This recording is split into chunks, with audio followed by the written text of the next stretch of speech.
The rust wouldn't come off. Eleomar scrubbed harder, his knuckles white against the steel brush, watching red-brown water spiral down the mansion sink. 2:17 in the morning. His shift ended at 2:15. His hands shook. Not from the cold water. Not from exhaustion. From the image burned into his mind. A small boy curled beneath a table 3 miles away, waiting in an apartment that shouldn't have power, shouldn't have heat, shouldn't exist on any rental agreement. The triplets were arguing upstairs. Their voices carried through the ventilation system like smoke. Missing cargo from the South Dock. Told you to verify the manifest. Someone's been watching the routes. Elio pressed his forehead against the cool marble countertop. Just finish. Just get paid. Just leave. Why are you shaking? The voice came from directly behind him. Elio's spine went rigid. He hadn't heard footsteps, hadn't sensed movement. Alpha scent hit him a second later. Cedarwood and gunpowder, the kind that made Omega instincts scream danger. He turned slowly, keeping his eyes down, hands still dripping. Cairo Rowe stood 3 feet away, shirt sleeves rolled to his elbows, tie loosened. The oldest of the triplets. The one who noticed everything. Hi viewers, kindly tell us where you're watching from and what time it is. Elio reached for the notepad he kept in his apron pocket. His emergency words. The only voice he had left. Before he could write, Cairo stepped closer. Close enough that Elio could see the blood on his cufflinks. Fresh. Still wet. I asked you a question. Elio wrote fast, fingers trembling. Tired. Almost done. Cairo's eyes dropped to the notepad, then back to Elio's face. A muscle in his jaw ticked. You're always tired. You're always almost done. And every night at exactly 2:17, you disappear like you're running from something. Elio's throat tightened. The scar across his vocal cords burned the way it always did when panic rose. He wrote again, bus schedule. There are 6 buses that run past this gate between 2 and 3 a.m. Cairo's voice was soft, deadly soft. You only ever take the one that goes east. Into the flood district, where no one lives anymore. Elio's pen stopped moving. Cairo tilted his head, studying him the way a wolf studies a rabbit. What's in the flood district, Elio? Everything. Nothing. A promise he'd made to a child who'd watched his world burn. Elio stepped back. His hip hit the counter. Trapped. Cairo's hand shot out, not grabbing, just blocking the exit. His knuckles brushed Elio's wrist. The touch was brief. Electric. I could follow you, Cairo said quietly. I could have my brothers follow you. Or... His thumb grazed the inside of Elio's wrist, right over his pulse point. You could tell me what you're running to. Elio jerked his hand back, heart hammering. He shoved the notepad into Cairo's chest and bolted. Through the servants' corridor, past the laundry room, out the side gate that was supposed to be locked but never was. Cold air hit his face. His breath came in short gasps as he ran toward the bus stop, apron still tied around his waist, cleaning supplies forgotten. The bus was late. Elio paced the empty shelter, checking his watch every 30 seconds. 2:21, 2:23, 2:26. The boy would be awake by now. Listening for footsteps, counting seconds the way Elio had taught him, 1 breath in, 2 breaths out, 3 seconds of silence before fear takes over. Headlights appeared down the road. Not the bus. A black Mercedes. Windows tinted. Slowing down. Elio's stomach dropped. He knew that car. He'd washed it twice a week for 4 months. The passenger window rolled down. Noctis Rowe leaned out, younger than Cairo by 11 minutes, sharper by a lifetime. Get in. Elio shook his head, backing toward the street. It's 17 degrees outside. The next bus doesn't come for 40 minutes.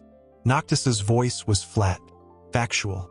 And my brother's already 10 minutes behind you on foot. Elio's pulse roared in his ears. He looked back toward the mansion. Empty street. No Cairo. Yet, I'm not asking. Noctis pushed the door open. Get in, or I'll drag you in. Your choice. Elio thought of the boy. Thought of the emergency bag under the bed. thought of the 6 other cities they'd run to before this one. He got in. The door locked automatically. Noctis didn't drive toward the flood district. He drove deeper into the estates, toward the part of the city where streetlights worked and gates required codes and people didn't ask questions. "Where's the kid?" Noctis asked. Elio's blood turned to ice. Noctis glanced at him, expression unreadable. "You think we didn't notice? You think Cairo follows people for fun?" He took a left turn too fast. "We've been watching you for 3 weeks. We know about the apartment. We know about the late-night grocery runs. We know you're hiding something." Elio grabbed the door handle. "Locked. Relax." Noctis's voice dropped. "If we wanted to hurt you, you'd already be hurt." That wasn't comforting. They pulled up to a warehouse. Lights off. No guards. Noctis killed the engine. "You've got 2 options. You tell me what's going on or Bastien finds out. And trust me." He turned to face Elio fully. "You don't want Bastien involved." Elio stared at him, at the cold calculation in his eyes, at the wedding ring on his left hand that everyone knew was for show. He pulled out his notepad, wrote slowly, "He's just a kid." Noctis read it. His expression didn't change. "Kids don't make people shake like that. Kids don't make Omegas risk their lives working for men like us." He leaned closer. "What are you protecting him from?" Elio's pen hovered over the paper. The truth sat in his throat like broken glass. The convoy, the fire, the screams. The moment a blade took his voice and a child's entire family in one night. The moment he learned that mercy was rarer than cruelty. He wrote, "You." Noctis went still. Then he smiled. It wasn't kind. "Good answer." He restarted the car. This time, he drove toward the flood district. Elio's chest tightened. He shook his head frantically, reaching for the door again. Noctis didn't stop. "If you jump out at this speed, you'll break something. Then you'll be useless to him." The apartment building came into view. Half collapsed. Windows boarded. The kind of place the city forgot existed. Noctis parked. "Show me." Elio didn't move. "Elio." Noctis's voice was soft now. Dangerous soft. "I can go up there alone, or you can take me. But I'm going either way." Elio's hands fisted in his lap. Every instinct screamed run.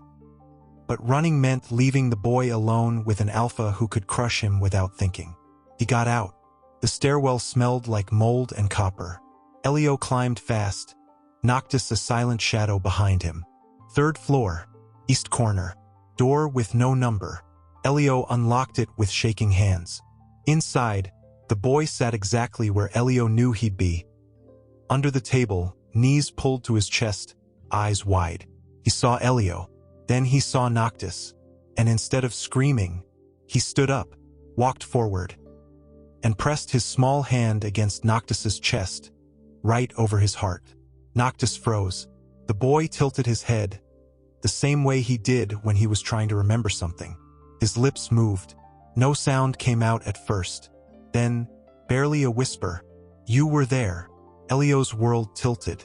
Noctis stared down at the boy, at the scar across his cheek, at the burn mark on his wrist, at the eyes that were too old for an 8-year-old face. Recognition flickered across Noctis's expression. Then horror. He looked at Elio. "What's his name?" Elio's hands shook too hard to write. The boy answered for him. "Zahir." Noctis stumbled back like he'd been shot.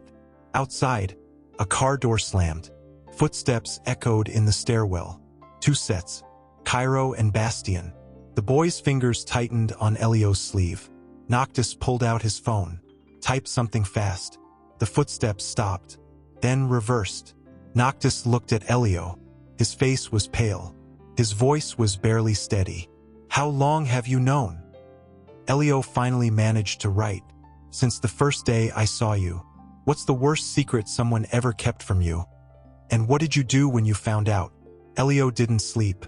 He sat on the floor beside Zahir's makeshift bed. A pile of blankets and coats layered over a thin mattress, watching the boy's chest rise and fall. Outside, the city hummed. Sirens wailed. Glass shattered somewhere below. Normal sounds. Safe sounds. The abnormal sound came at 4:30 a.m. A knock, 3 soft taps, rhythmic, intentional. Elio's head snapped toward the door. He was already moving, pressing Zahir deeper into the corner, positioning his body between the boy and whatever was about to come through. The knock came again. Elio's heart slammed against his ribs. He looked at the emergency bag, still under the bed. He could grab it. They could run. Fire escape. 2 blocks. Bus station. The door opened. Elio hadn't locked it. Stupid. Careless. Fatal. Bastien Rowe stepped inside. The youngest triplet by 3 minutes. The quietest. The one who smiled while he hurt people. He wasn't smiling now. Relax. Bastien's voice was low, controlled. I'm alone. Elio didn't move. Didn't believe him. Bastien closed the door behind him. He carried a bag. Fabric. Canvas. The kind that usually held weapons. He set it on the table. Food. Medicine. Blankets. His gaze swept the apartment. The water-stained walls. The space heater running on an illegal wire hookup. The buckets catching roof leaks. You're living in a condemned building. Elio's jaw tightened. Bastien crouched down slowly, making himself smaller, non-threatening. He looked at Zahir, still half asleep, one hand clutching Elio's sleeve. Noctis told us everything. Elio's stomach dropped. The port, the convoy, the fire. Bastien's voice was steady, too steady. He told us what happened to the kid's family. Elio grabbed his notepad, wrote fast, "Leave us alone." Bastien read it. His expression didn't change. "Can't do that." "Why not?" "Because my brother ordered a sweep that killed 43 people. Because you were there. Because that kid," Bastien gestured toward Zahir, "shouldn't have survived." Elio's hands trembled. He wrote again, pressing so hard the pen tore through paper. "He did. Leave him alone." "We will." Bastien stood. "Once we relocate you." Elio shook his head violently. "This building has no heat, no running water, and a foundation crack that'll drop 3 floors into the basement when the next storm hits." Bastien's voice hardened. "You're not protecting him. You're killing him slowly." Elio surged to his feet. He shoved the notepad at Bastien's chest. "You don't get to care now." Bastien caught the notepad. "Read it." His jaw worked. "You're right. We don't." He set the notepad down carefully. "But we're going to anyway." He pulled a phone from his pocket. Not his. A burner. Untraceable. "This has 1 number programmed. Mine. You call if you need anything. Food. Medicine. A way out." Elio didn't take it. Bastien set it on the table beside the bag. "Cairo's outside. He's been there since Noctis left. He'll stay there until sunrise. Then Noctis will take over. Then me." He met Elio's eyes. "You're not alone anymore, whether you like it or not." He left. Elio stared at the closed door, at the phone, at the bag of supplies he didn't ask for and couldn't afford to refuse. Zahir stirred. His voice was small, sleep rough. "Who was that?" Elio knelt beside him, smoothed the boy's hair back, tried to smile. Zahir wasn't fooled. He pressed his forehead against Elio's shoulder. "Bad men." Elio hesitated, then nodded. "Are they gonna hurt us?" Elio pulled back, looked Zahir in the eyes, shook his head. "Promise." Elio's throat burned. He couldn't promise, couldn't guarantee, couldn't do anything except hope that monsters occasionally experienced guilt. He pressed his palm to Zahir's chest, right over his heart. The same gesture the boy had made to Noctis. Zahir understood. "Okay." They ate breakfast from the canvas bag. Real eggs, fresh bread, juice that didn't come from concentrate. Zahir inhaled it like he'd been starving. He had been. At 6 a.m., Elio walked Zahir to school. The building was 15 blocks away. Public. Underfunded. The kind of place where teachers didn't ask questions about bruises or missing paperwork. Elio signed Zahir in. The boy hugged him tight before disappearing into the classroom. When Elio turned around, Cairo was leaning against the chain link fence. Waiting. Elio's pulse spiked. He walked past him. Fast. Cairo followed. Not close enough to touch. Not far enough to ignore. 3 blocks. 5. 7.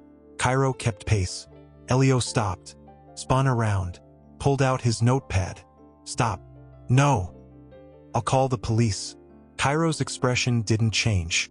And tell them what? That 3 wealthy alphas are concerned about an unregistered omega living in a condemned building with a child who doesn't legally exist. He stepped closer. Go ahead. Make the call. Elio's hands shook. Cairo's voice softened. We're not your enemy. You killed his family. Noctis killed his family. Cairo's gaze was steady, unflinching. I wasn't there. Bastien wasn't there. But we're here now. That doesn't fix anything. I know. Cairo reached out slowly. His fingers brushed the edge of Elio's notepad. But maybe it's a start. Elio jerked the notepad back. Cairo let him. The mansion has 12 empty bedrooms. Private kitchen. Security. No neighbors. Cairo's voice was low, persuasive. Zahir could have his own space. You'd have your own space. No one would bother you. I don't want your guilt money. Good. Because I'm not offering money. Cairo's eyes locked onto his. I'm offering safety. Elio wanted to scream, wanted to run, wanted to unhear every word. Instead, he wrote, What do you want in return? Cairo hesitated. For the first time, something uncertain flickered across his face. Nothing. Liar. Cairo exhaled slowly. Fine. I want you to stop looking at me like I'm going to hurt you. Elio stared at him. Cairo's hand lifted. Stopped. He was reaching for Elio's face. Then he dropped his arm. I want to not feel like a monster when you're in the same room. Then stop acting like one. I'm trying. The honesty in his voice was worse than cruelty. Elio turned and walked away. This time, Cairo didn't follow. But when Elio glanced back from the bus stop, Cairo was still standing there, watching, waiting, making sure Elio got on safely. That night, Elio came home to find the roof patched, the space heater replaced, the buckets gone. The landlord knocked an hour later, face pale, hands shaking. You're paid up for 6 months. Don't ask me who. Don't ask me why. Just, he swallowed hard. Don't make trouble. He left. Elio stared at the new heater, at the fixed ceiling, at the evidence of wealth and power reshaping his world without permission. Zahir tugged on his sleeve. Is this because of the bad men? Elio nodded. Are they still bad? Elio didn't know how to answer that. At 2 a.m., he went to the window, looked down. A black Mercedes sat across the street. Engine off. Headlights dark. Noctis, keeping watch. Elio pulled the curtain closed. The phone Bastien gave him buzzed. One message. You're safe. Sleep. Elio's fingers hovered over the screen. He didn't respond, but he didn't throw the phone away either. Outside, the city kept breathing. Sirens wailed. Glass shattered. Inside, for the first time in 4 years, the apartment was warm. Zahir slept without nightmares. And Elio stayed awake, wondering what kind of debt he'd just accepted. The next morning, Zahir's teacher pulled Elio aside after drop-off.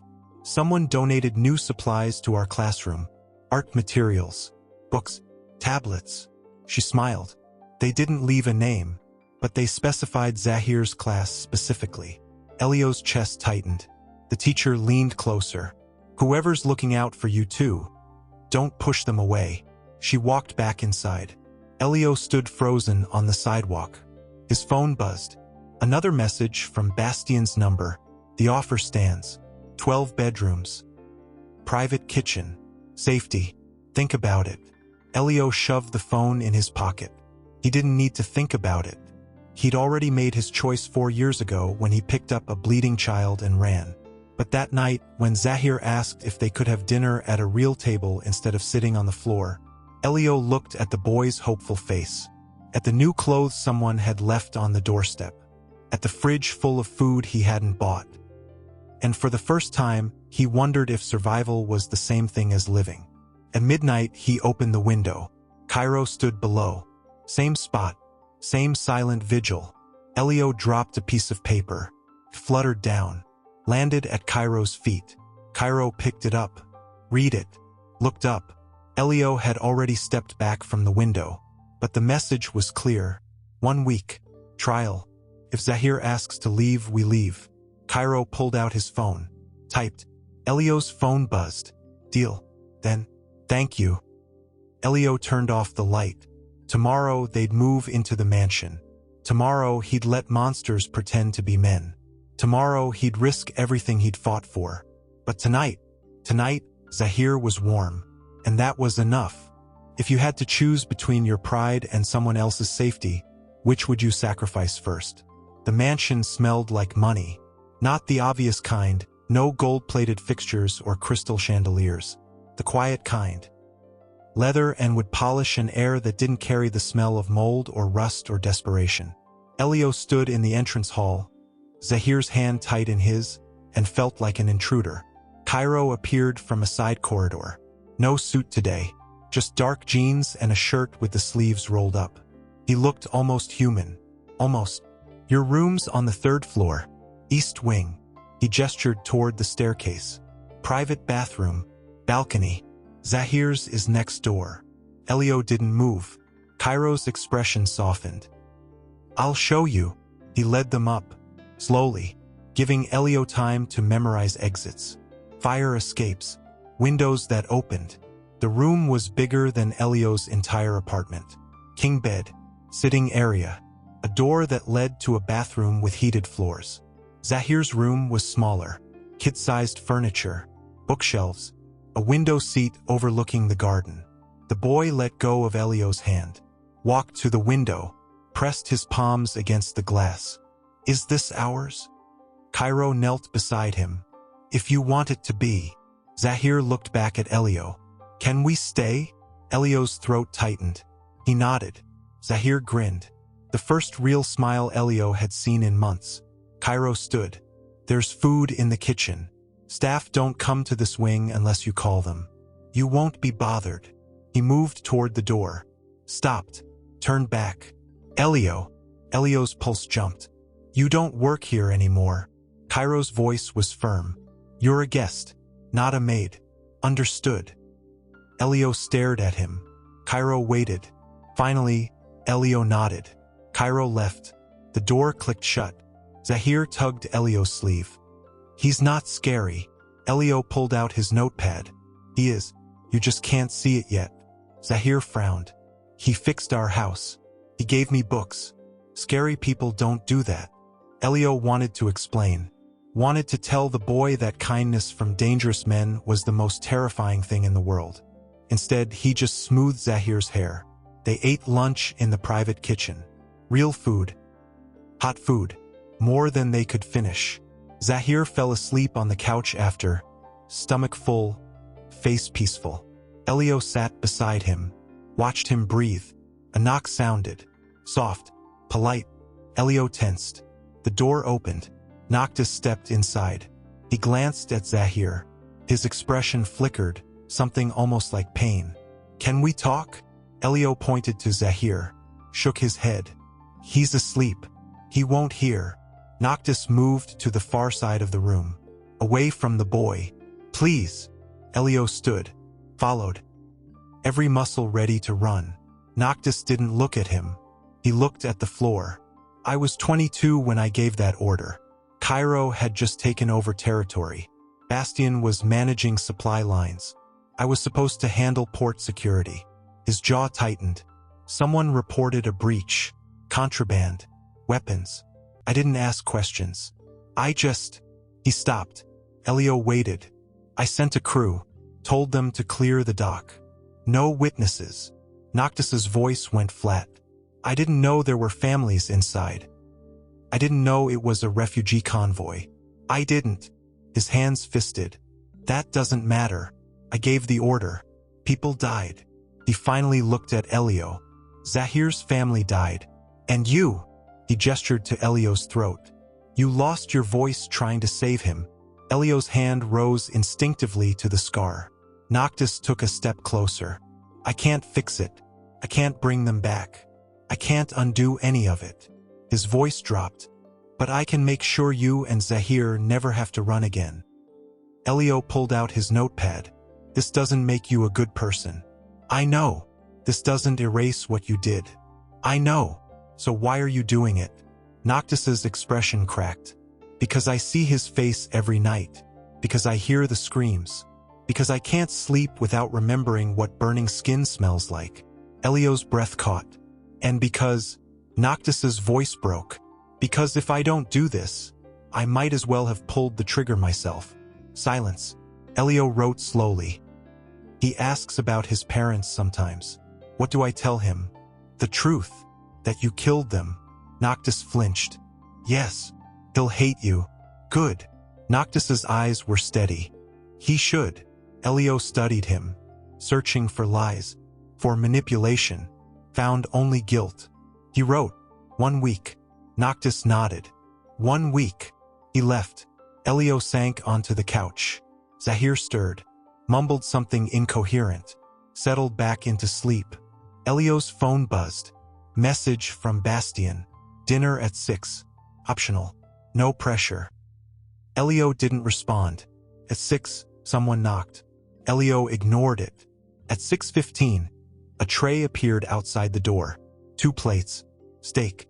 Vegetables. Dessert. Still warm. Elio brought it inside. Zahir woke up. Saw the food. His eyes went wide. They ate in silence. After, Zahir asked, "Can I explore?" Elio hesitated. Zahir's face fell. Elio sighed. Nodded. They wandered the east wing together. Library. Game room. Another sitting area with a fireplace. Zahir found a chess set. Pulled Elio down to play. They were mid-game when Bastian appeared in the doorway. You play. Zahir nodded. You're good. Bastian stepped inside. Your knight's about to trap his bishop. Zahir moved the piece. Grinned. Elio's phone buzzed in his pocket. He ignored it. Bastian sat across from them. Mind if I watch? Elio wanted to say yes. Wanted to tell him to leave. Zahir answered first. Okay. They finished the game. Zahir won. Bastian smiled. Rematch tomorrow? Zahir looked at Elio. Elio nodded. Deal. Bastian stood. Paused. There's a garden outside. South side. Zahir might like it. He left. Elio exhaled. Zahir tugged his sleeve. Can we see the garden? Elio checked the time.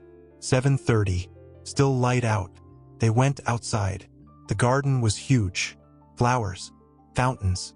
Stone paths. Zahir ran ahead. Laughing. Elio followed slower. Watching. Guarding.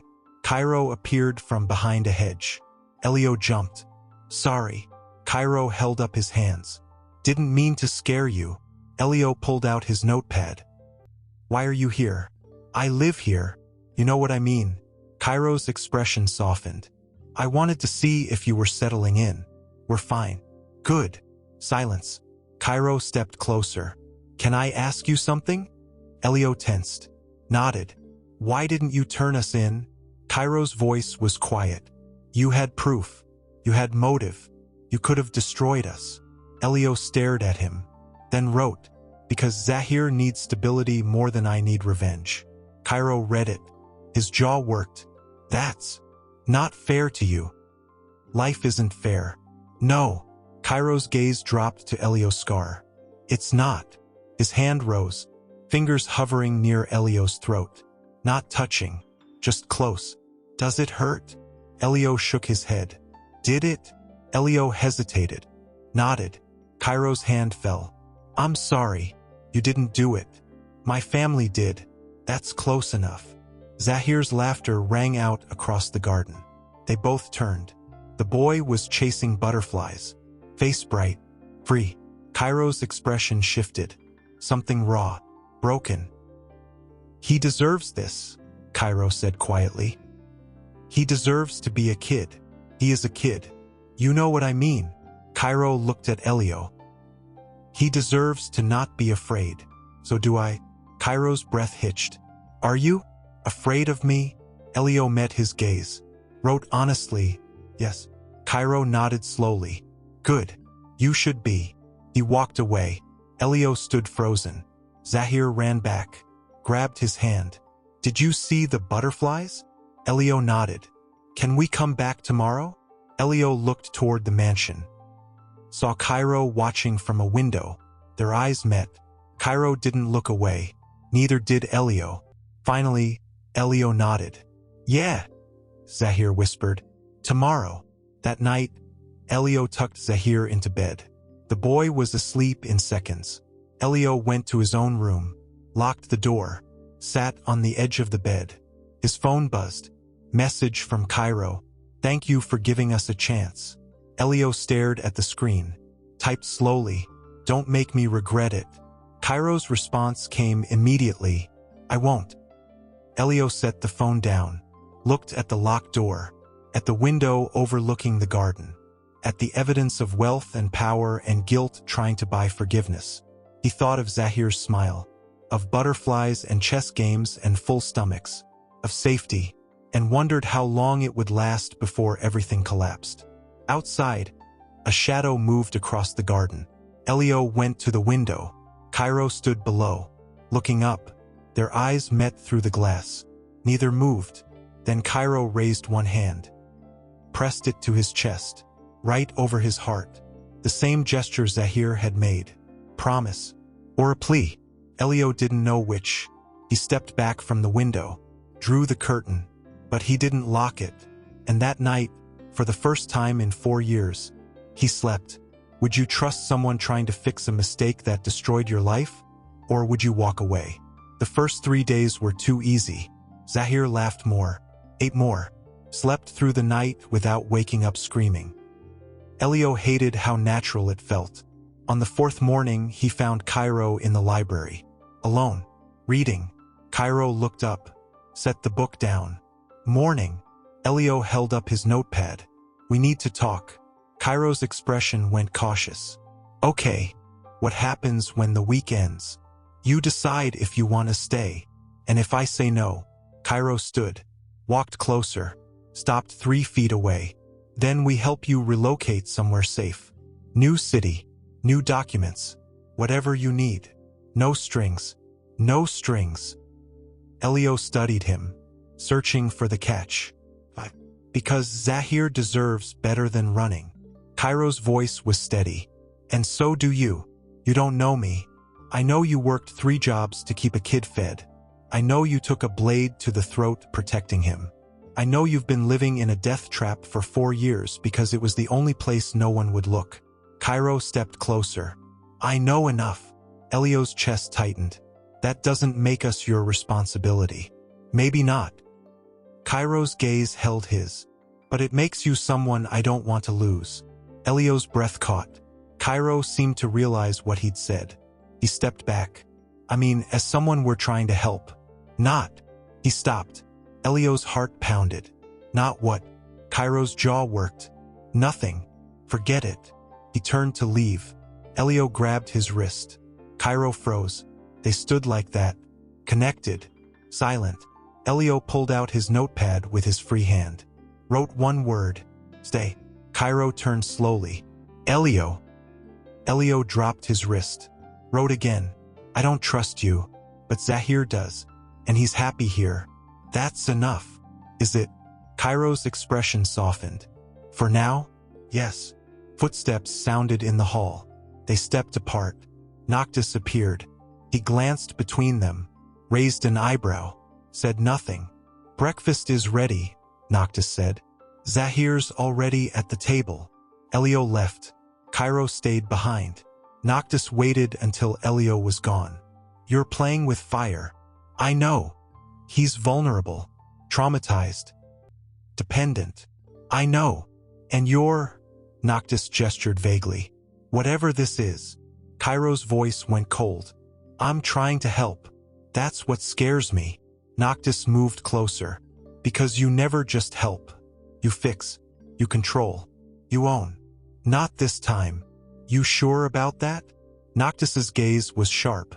Because from where I'm standing, you're already halfway to obsessed. Cairo didn't respond. Noctis sighed. Just don't break him. He's been through enough. He left. Cairo stood alone in the library, staring at the notepad Elio had left behind. The word stay stared back. Breakfast was quiet. Zahir ate pancakes. Elio picked at eggs. Bastian read a tablet. Noctis drank coffee. Cairo didn't appear. Halfway through, Zahir asked, "Can I go to the garden after?" Elio nodded. "Alone?" Elio hesitated. "I'll watch him," Bastian offered. "From the balcony. He won't even know I'm there." Zahir looked at Elio with hopeful eyes. Elio exhaled, nodded. Zahir beamed. After breakfast, the boy ran outside. Elio watched from the window. Bastian appeared beside him. "He's safe." "I know." "Then why do you look like you're about to bolt?" Elio glanced at him. Bastian's expression was unreadable. "You don't have to stay. You know that, right? This isn't a cage. Feels like one." "Because it's safe?" Bastian's voice was quiet. "Or because it's comfortable?" Elio didn't answer. "There's a difference," Bastian said, "between being trapped and choosing to stay." He walked away. Elio stayed at the window, watching Zahir, wondering which one he was. That afternoon, Cairo found Elio in the garden, not watching Zahir, just sitting. Cairo sat beside him, not too close. "Can I ask you something?" Elio nodded. "What did you do before all this?" Elio pulled out his notepad. "Translator." "For who?" "Aid organizations. Refugee programs." "That's how you were at the port." Elio nodded. "You were trying to help them." Another nod. Cairo's voice dropped. "I'm sorry." Elio wrote. "You've said that. I'll keep saying it. It won't change anything." "I know." Cairo looked at him. "But maybe one day it'll hurt less." Elio stared at the words on the page. Wondered if that was true. Wondered if he wanted it to be. That night, Zahir had a nightmare. Elio woke to screaming. He ran to Zahir's room. The boy was thrashing, crying, trapped in memory. Elio gathered him close, rocked him, pressed his forehead to Zahir's. The door burst open. All three triplets, weapons drawn. They saw Zahir, understood, lowered their guns. Cairo moved first. He knelt beside the bed. "It's okay. You're safe." Zahir's eyes were unfocused, lost. "Zahir." Cairo's voice was firm, grounding. "Look at me." The boy's gaze shifted, found Cairo. "You're safe," Cairo repeated. "The fire's gone. The bad men are gone. You're here. With Elio. With us." Zahir's breathing slowed. Noctis appeared with water. Bastian dimmed the lights. Elio held Zahir tighter. Cairo stayed kneeling. "Do you know where you are?" Zahir nodded slowly. "Mansion." "That's right. You're in the mansion. With people who won't let anything hurt you." Zahir looked at Elio, then back at Cairo. "Promise." Cairo's expression cracked. "Promise." Zahir finally relaxed. Elio mouthed thank you over the boy's head. Cairo nodded. They stayed like that, all of them, until Zahir fell back asleep. When Elio tried to carry him back to bed, Zahir clung tighter. "Stay," Zahir whispered. "Please." Elio looked at the triplets. Bastian pulled a chair over. "We'll take turns. You sleep. We'll keep watch. You don't have to." "We do," Noctis said quietly. Elio was too tired to argue. He climbed into bed beside Zahir. The boy curled against him. The triplets settled into chairs around the room. Elio closed his eyes. Before sleep took him, he felt something. A blanket being draped over him. Fingers brushing his shoulder. Gentle, reverent. He didn't open his eyes. But he knew it was Cairo. Morning came too fast. Elio woke to find Zahir still asleep. Breathing easy. The triplets were gone. But there was coffee on the nightstand. Still hot. And a note. He didn't wake again. K. Elio picked up the coffee. Sipped.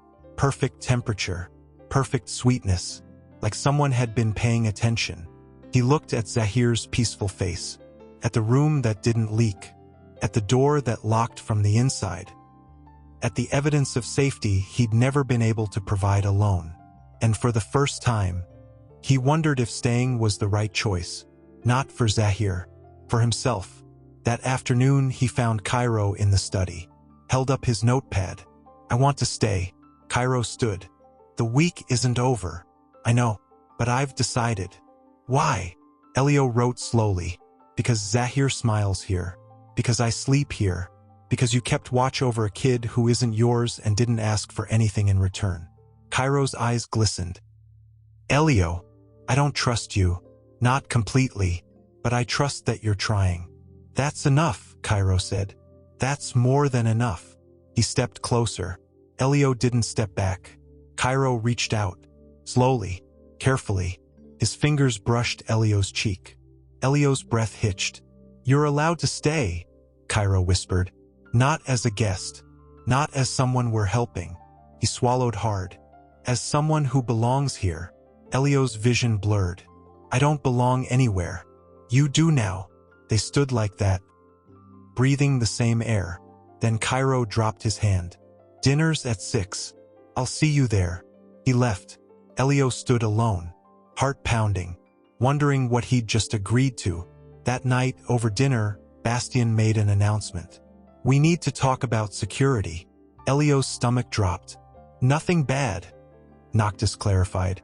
But people are going to ask questions. About you. About Zahir. We need a cover story. Like what?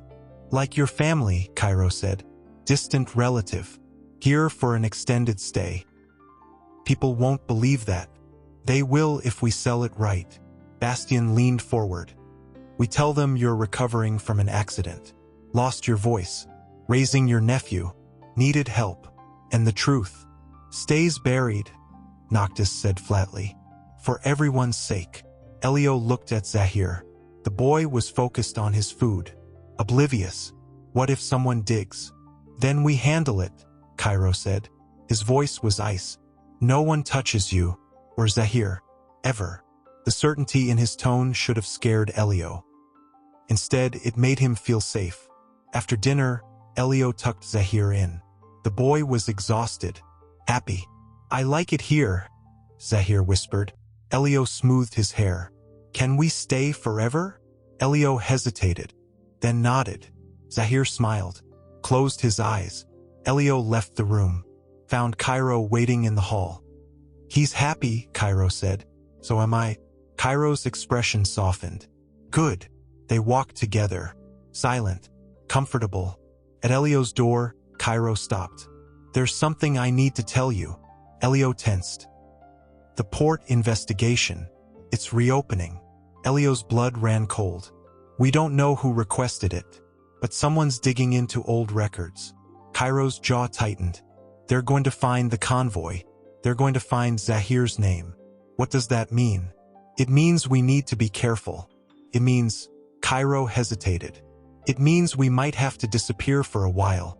Elio grabbed Cairo's wrist. No, Elio, we just got here. Zahir just got stable. You can't ask us to run again. I'm not asking you to run. Cairo's voice was firm. I'm asking you to trust me.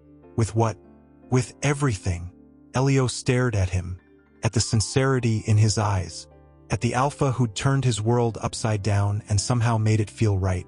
He let go of Cairo's wrist, wrote one word. Okay. Cairo exhaled. Thank you. He left.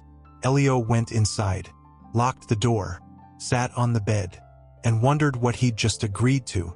Again. Outside, thunder rumbled. A storm was coming.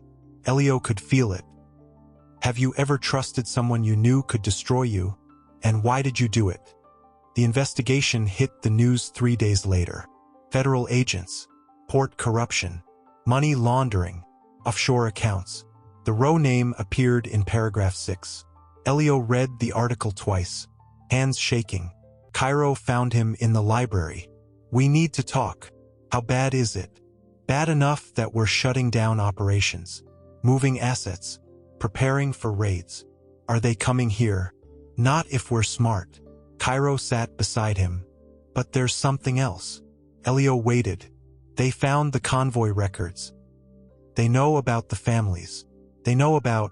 Cairo's voice dropped. The child who survived. Elio's chest constricted. Zahir. They don't have his location. They don't have his current name. But they're looking. What do we do? Cairo's expression was grim. We make sure they don't find him. That night, Bastien called a meeting. All 3 triplets. Elio. Zahir asleep upstairs. We have 3 options, Bastien said. Run, fight, or cooperate. Running puts Zahir at risk, Noctis said. New city, new identity. No guarantee it works. Fighting means legal battles, media attention, Zahir's name going public. Bastien's voice was flat. He becomes a pawn, which leaves cooperation, Cairo finished. Elio wrote fast. What does that mean? It means we give them what they want. Records, testimony, names. Cairo met his eyes. We bury the people responsible and protect the ones who weren't. You were responsible. I know. Cairo's voice didn't waver.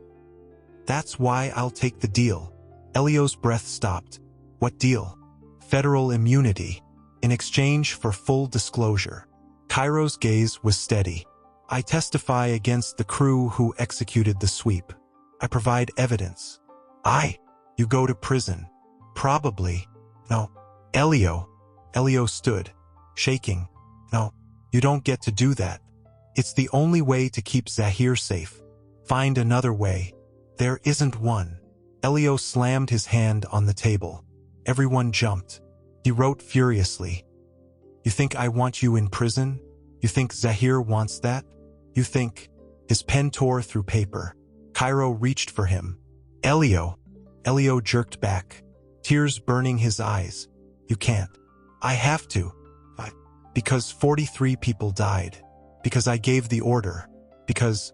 Cairo's voice cracked. Because if I don't, I'll never be able to look at you without seeing blood. Silence. Elio's hands shook. Noctis spoke quietly. There's another option. Everyone turned. We don't give them Cairo. We give them someone else. Who? Bastien's voice was sharp. The crew chief who executed the sweep. He's still alive. Still in the business. Still causing problems. Noctis leaned forward. We deliver him. Clean. Evidence included. Let him take the fall. That's not justice. No, Noctis agreed. But it's survival. Cairo shook his head. I won't let someone else pay for my mistake. Even if it saves Zahir? Bastien's gaze was hard. Even if it keeps us out of prison? Even if it means Elio doesn't have to run. Cairo faltered. Elio wrote, Don't. Cairo looked at him. Don't throw yourself away for guilt. That's not honor. That's cowardice. Elio, you want to fix this? Fine. But don't do it by destroying yourself. Do it by being better. Cairo's expression broke. How? Elio stood, moved closer, pressed his notepad to Cairo's chest. Stay alive. Stay free. And make sure Zahir never has to be afraid again. Cairo's hand covered Elio's. I don't deserve you. Good. Because I'm not giving you a choice. Bastien cleared his throat. So we're going with option 2. Deliver the crew chief. Noctis nodded. I'll handle it. Cairo didn't respond. Elio pulled his hand away. Wrote, Promise me you won't do anything stupid. Cairo met his eyes. I promise. The meeting ended. Elio went upstairs. Checked on Zahir. The boy was still asleep. He went to his own room. Closed the door. Collapsed against it. His phone buzzed. Message from Cairo. Thank you. Elio's fingers hovered over the keyboard. Then typed. Don't thank me yet. Over the next 3 days, things moved fast. Noctis compiled evidence. Bastien coordinated with lawyers. Cairo handled damage control. Elio stayed with Zahir. Kept him distracted. Kept him safe. Kept him away from the news. On the 4th night, Cairo knocked on Elio's door. It's done. What's done? The crew chief. He's in federal custody. Evidence delivered. Deal accepted. And you? Clear. For now. Cairo leaned against the doorframe. They're still investigating. But the focus shifted. We're no longer primary targets. Elio exhaled. Is Zahir safe? Yes. How do you know? Because they don't have his name, don't have his face, don't have proof he exists. Cairo's voice was steady. As far as the government knows, he died in the fire. Elio's chest tightened. He almost did. But he didn't. Because of you. Cairo stepped closer. You saved him. You kept him hidden. You! His voice broke. Elio reached out, touched Cairo's arm. Cairo's hand covered his. I don't know how to thank you. Elio wrote. Then don't. Just keep your promise. Which one? All of them. Cairo's thumb brushed over Elio's knuckles. I will. They stood like that, connected, silent. Then Cairo pulled away. Get some sleep. Tomorrow's going to be long. Because we're leaving. Elio's stomach dropped. What? Not permanently. Just a week. Maybe 2. Let things settle. Let the investigation move on. Cairo's gaze was apologetic. There's a house upstate. Private. Secure. No one knows about it. And after, we come back. Resume normal life. Whatever that means now. Does Zahir know? Not yet. I wanted to tell you first. Elio looked toward Zahir's room. He's going to be scared. I know. That's why you're going to explain it to him. Cairo's voice was gentle. He trusts you. He trusts you too. Cairo's expression softened. Does he? He asked me yesterday if you were his new family. Cairo went still. What did you say? I said maybe. And now? Elio met his eyes. Wrote slowly. Yes. Cairo's breath hitched. Elio. Don't. Just don't. Cairo nodded. Swallowed hard. Okay. He left. Elio stood alone.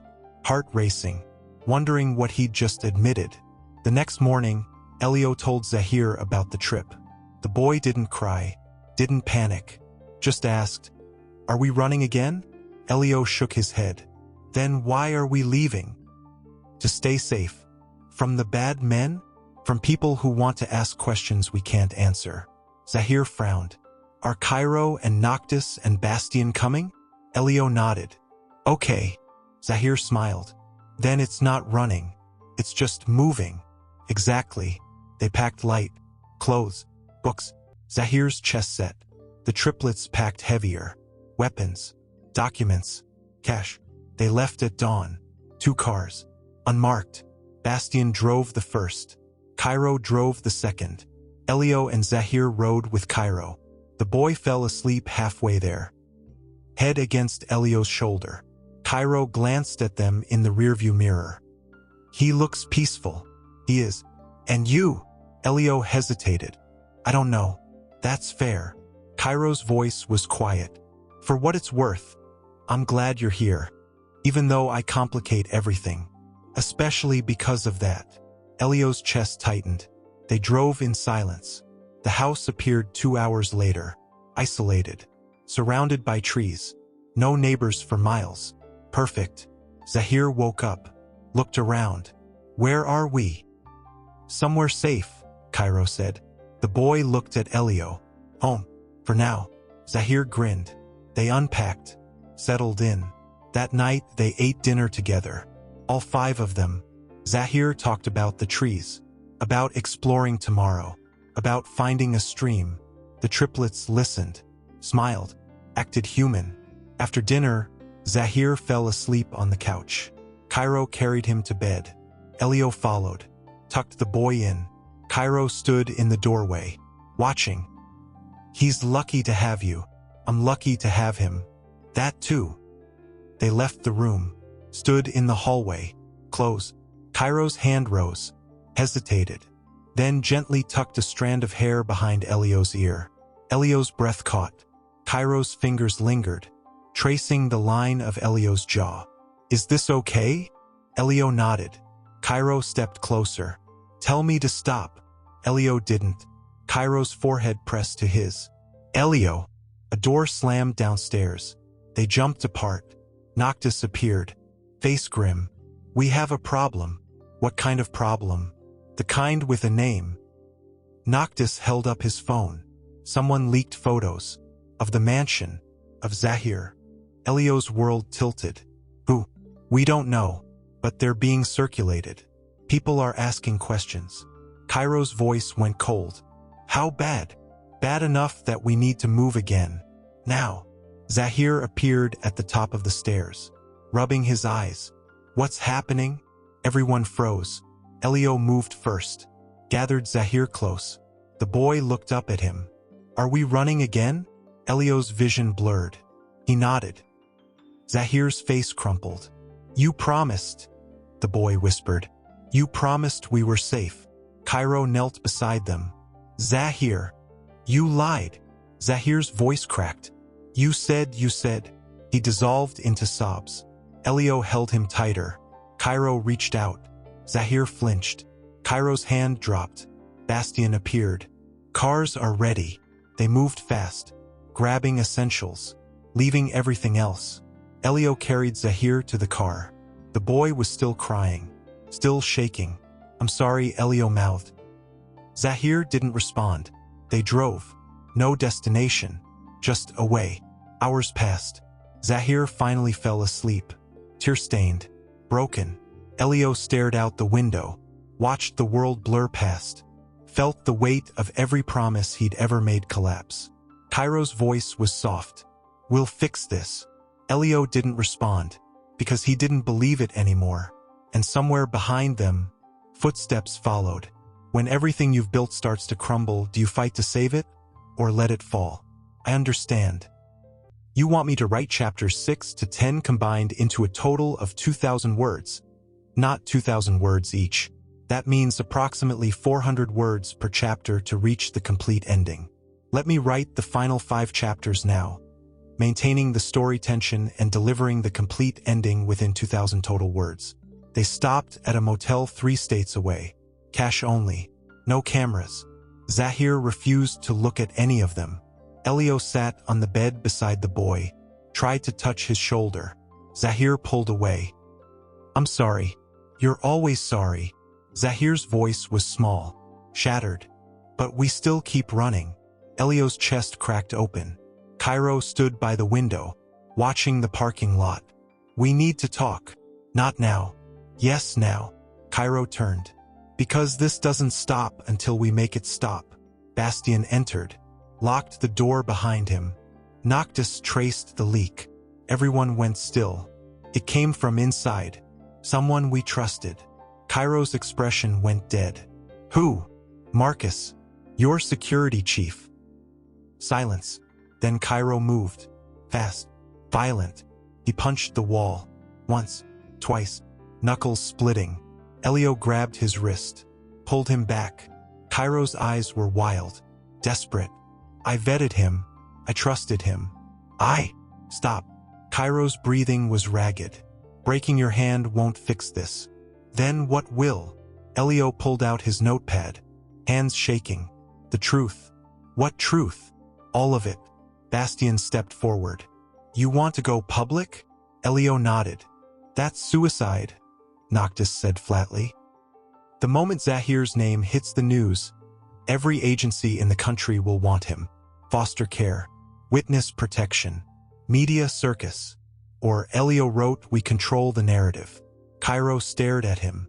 How? We tell them about the convoy, about the cover-up, about the crew chief you already turned in. Elio's pen moved faster. We make Zahir a victim, not a target. We make you the ones who saved him. That's not what happened, Cairo said quietly. Close enough. Bastian crossed his arms. It could work. Federal immunity, victim protection status, new identities that are actually legal. Or it could destroy us, Noctis countered. Zahir spoke suddenly. Do it. Everyone turned. The boy sat up, eyes red, voice steady. I'm tired of hiding. I'm tired of being scared. He looked at Cairo. You said you'd protect me, so protect me by telling the truth. Cairo knelt slowly. Zahir, I remember everything. The boy's voice didn't waver. The fire, the screaming, the man who ordered it. He looked at Noctis. You. Noctis flinched. But I also remember the man who pulled me out, who gave Elio money to run, who made sure we survived. Zahir's gaze was unflinching. That was you too. Noctis's face crumpled. So stop running. Stop hiding. Just fix it. Silence. Then Cairo nodded.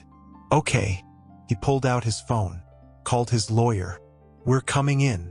Would you rather live a lie in safety or risk everything for the truth? The federal building was cold, sterile, hostile. Elio held Zahir's hand as they walked through security.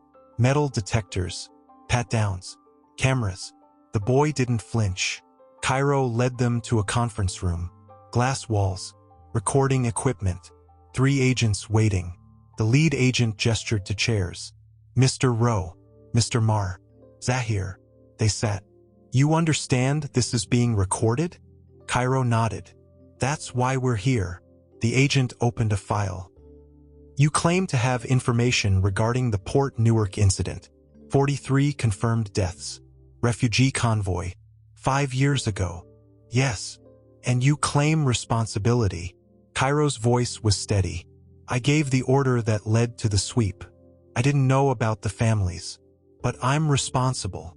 The agent's expression didn't change. Why come forward now? Because someone leaked photos of the boy. Because hiding him puts him in more danger. Because Cairo looked at Elio. Because the people protecting him deserve better. The agent turned to Zahir. Can you tell us what you remember? Zahir's hand tightened on Elio's. Elio nodded. The boy spoke. Slowly, carefully. He described the convoy, the arrival, the confusion, the moment everything caught fire, the screaming, the man who shielded him, the knife that took that man's voice. He pointed at Elio. He saved me. The agent made notes. And after, we ran. For 4 years. Until they found us. The Rowe brothers? Zahir nodded. But they didn't hurt us. They helped us. Why? Zahir looked at Noctis. Because he remembered. The agent followed his gaze. Remembered what? Noctis spoke for the first time. Pulling him out of the rubble. Giving his caretaker money to disappear. Trying to undo what I'd done. But you didn't report it. No. Why not? Because I was a coward. The room went silent. The agent closed the file. We'll need full testimony. Documentation. Cooperation with ongoing investigations. You'll have it, Cairo said. And the boy gets witness protection. New identity. Federal support. Cairo's voice was iron. Non-negotiable. The agent studied them. What about you? Whatever consequences come. The agent stood. We'll be in touch. They left. Outside, Elio's legs gave out. Cairo caught him. Is it over? Not yet, but it's starting to be. Zahir wrapped his arms around both of them. They stood like that, broken, healing. Together. That night, they stayed in a safe house. Government provided. Temporary. Zahir fell asleep between Elio and Cairo. Elio wrote, What happens now? We wait, testify, hope the truth is enough. And if it's not, Cairo's hand found his. Then we run. But this time we run together. Elio's fingers tightened. Promise? Promise. What would you sacrifice to give someone else a second chance? The trial took 6 months. Testimonies. Evidence. Media frenzy. The crew chief was convicted. Life without parole. Noctis received probation. Community service. Permanent record. Cairo lost territory. Allies. Power. But they didn't lose Zahir. Federal protection came through. New names. New documents. New life. Elio became Elijah Morris. Zahir became Zachary Morris. Legal. Legitimate. Safe. The triplets lost their empire. But they didn't lose each other. Bastian opened a security firm. Legal. Above board. Noctis started a foundation. Refugee support. Redemption through action. Cairo stepped back. Let his brothers rebuild. Focused on smaller things. Like making sure Zahir got to school on time. Like learning sign language to communicate better with Elio. Like becoming someone worth forgiving. The mansion was seized. Sold. Gone. They moved into a house. Normal-sized. Ordinary. Elio hated how much he loved it. Zahir thrived. Made friends. Joined chess club. Smiled without fear. Elio watched him grow. And slowly let himself believe in safety. 1 year after the trial, Cairo asked Elio to dinner. Just the two of them. Elio's heart raced. Why? Because I want to talk to you. Without interruptions. Without guilt. About what? Cairo's expression softened. About us. Elio's breath stopped. They went to a quiet restaurant. No one recognized them. Cairo ordered. Elio watched him, noticing things he'd tried not to see. The way Cairo's hands moved. The way his eyes softened when he laughed. The way he looked at Elio like he was something precious.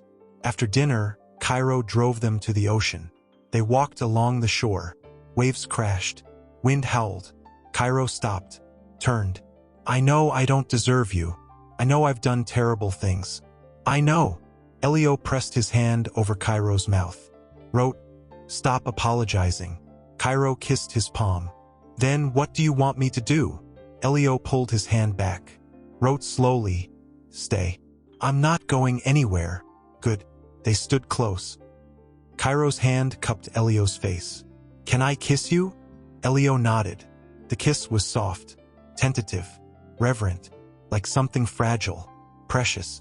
When they pulled apart, Cairo pressed his forehead to Elio's. I love you. Elio's eyes burned. He pulled out his notepad. I know. And I'm getting there. Cairo laughed. Broken. Relieved. Take your time. They drove home, where Zahir waited, where family wasn't blood, where safety was fought for, not given, where love grew in the cracks of broken things. Can love grow from guilt, or does it need something more? 3 years later, Elio stood in the kitchen, making breakfast. Zachary sat at the table, 15 now, taller, confident. Dad, can I go to the chess tournament Saturday? Elio smiled, nodded. Cairo appeared, kissed Elio's temple. Morning, Zachary groaned. Gross. You'll understand when you're older, Cairo said. I'm 15. Exactly. Too young. Zachary rolled his eyes. But he was smiling. Elio watched them bicker, felt warmth spread through his chest. This was home. After breakfast, Zachary left for school. Cairo pulled Elio close. Happy? Elio nodded. Good. Cairo kissed him slowly. Me too. That afternoon, mail arrived. A letter. No return address. Elio opened it. Inside, a scholarship notification. For Zachary. Full ride. Prestigious university. Anonymous donor. Elio showed Cairo. It's from Noctis, Cairo said quietly. How do you know? Because this is how he apologizes. Elio's chest tightened. That night, they told Zachary. The boy's eyes went wide. This is real. Cairo nodded. If you want it. Do I? Zachary looked at Elio. Do I have to leave? Elio knelt, pressed his hand to Zachary's chest, then pointed to his own. You're always here, no matter where you go. Zachary hugged him tight. Later, after Zachary went to bed, Elio found Cairo on the porch. Thank you. For what? For not giving up. On me. On him. On us. Cairo pulled him close. I never could. They stood together, watching stars, listening to waves, building something beautiful from the wreckage. I love you. Cairo froze. Read the note again. Looked at Elio with shining eyes. Say it again. Elio smiled. Wrote, I love you. Cairo kissed him. Deep, desperate, grateful. I love you too. They stayed like that, holding tight, refusing to let go. What does forgiveness look like when the past refuses to stay buried? 5 years later, Elio stood at the ocean, alone. Zachary was at college, thriving, happy. Cairo was working, building something new. Noctis ran his foundation, Bastian his firm. They were good men now, or trying to be. Elio came here when he needed to think, to remember, to grieve the voice he'd lost, to celebrate the life he'd found. A letter arrived that morning. Familiar handwriting. Zachary's. Dad, I got into medical school. Full scholarship again. I'm going to help people. Like you helped me. Thank you for never giving up. Love, Zach. Elio's vision blurred. He pressed the letter to his chest. Felt pride. Joy. Peace. Footsteps approached. He didn't turn. Knew the scent. The presence. Cairo. Always Cairo. Arms wrapped around him from behind. You okay? Elio nodded. Zach's letter. Another nod. He's amazing. Because of you. Elio turned. Faced him. Wrote. Because of us. Cairo smiled. Yeah, us. They walked along the shore. Hand in hand. Two broken people who'd found wholeness together. Do you ever regret it? Cairo asked quietly. Staying? Choosing this? Elio stopped. Pulled out his notepad. Every day. Cairo's face fell. Elio kept writing. I regret that I didn't choose it sooner. Cairo exhaled. Laughed. Pulled Elio close. You're going to kill me one day. Good. They kissed. Soft. Familiar. Home. When they pulled apart, Elio noticed something. A figure in the distance. Watching. His heart stopped. Cairo followed his gaze. Tensed. The figure didn't move closer. Just stood. Observing. Then turned. Walked away. Elio's breath came fast. Who was that? I don't know. Should we be worried? Cairo's jaw tightened. Maybe. That night, another letter arrived. No stamp. Hand delivered. Inside, one sentence. The past never stays buried. See you soon. Elio's hands shook. Cairo read it. Face grim. We'll handle it. Together? Always. They stood close. Ready for whatever came next. Because love wasn't about perfect endings. It was about facing the darkness together. And refusing to let it win. Outside, wind howled. Waves crashed. Somewhere in the distance, footsteps followed. But this time, they weren't running. They were ready. 6 months passed. The mysterious figure never returned. The threatening letter remained unanswered. Life continued. Elio learned that sometimes threats were just ghosts. Remnants of a past trying to reclaim power it no longer held. Zachary came home for winter break. Taller now. Confident. A man where a frightened boy once stood. He brought someone with him. This is Maya, Zachary said. Cheeks flushed. My study partner. The girl smiled. Warm. Kind. Safe. Elio shook her hand. Approved immediately. That night, they gathered for dinner. All of them. Noctis brought his partner, a trauma counselor he'd met through the foundation. Bastien came alone but lighter, freer. Cairo sat beside Elio, fingers intertwined under the table. Zachary stood, raised his glass. I want to say something. Everyone quieted. 5 years ago, I thought my life was over. I thought I'd lost everything. His voice steadied. But I was wrong. I didn't lose everything.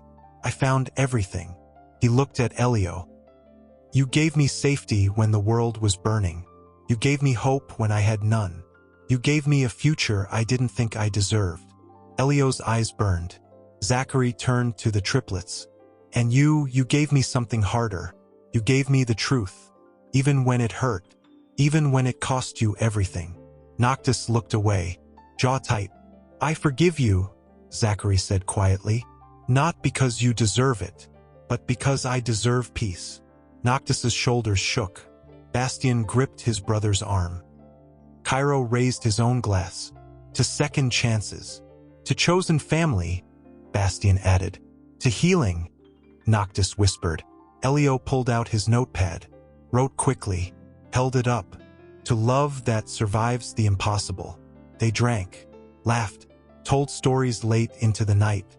When everyone left, Elio and Cairo stood on the porch, watching stars. Do you think it's really over? Elio wrote. Cairo considered. I think we'll always be looking over our shoulders. I think the past will always try to find us. He pulled Elio closer. But I also think we're stronger than whatever comes. Because we're together. Because we're together.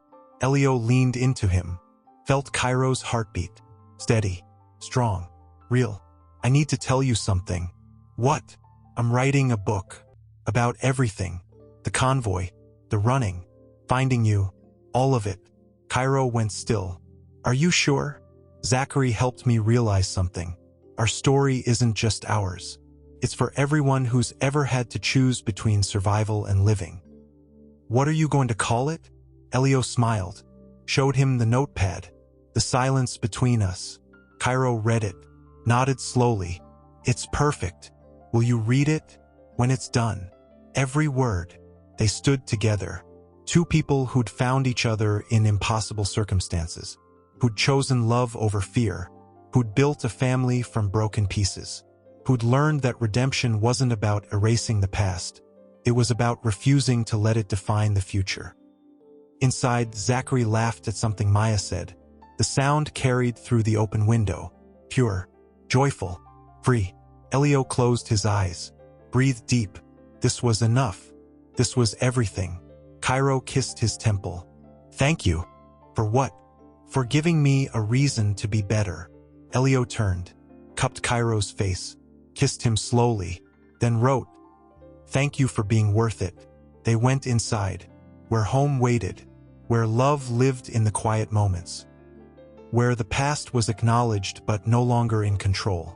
Where 3 broken men and 1 resilient boy became a family. Not perfect, not without scars, but real. And that was more than enough. Years later, when Elio's book was published, a single review appeared from an anonymous source. This story saved me. It reminded me that monsters can become men. That victims can become survivors. That silence can become the most powerful voice of all. Thank you for your truth. Elio read it. Showed Cairo. They sat together on the porch, watching the ocean, knowing that somewhere, someone else was finding hope in their story. And that made every painful moment worth it. The end. Love doesn't erase the past. It builds a future strong enough to carry it.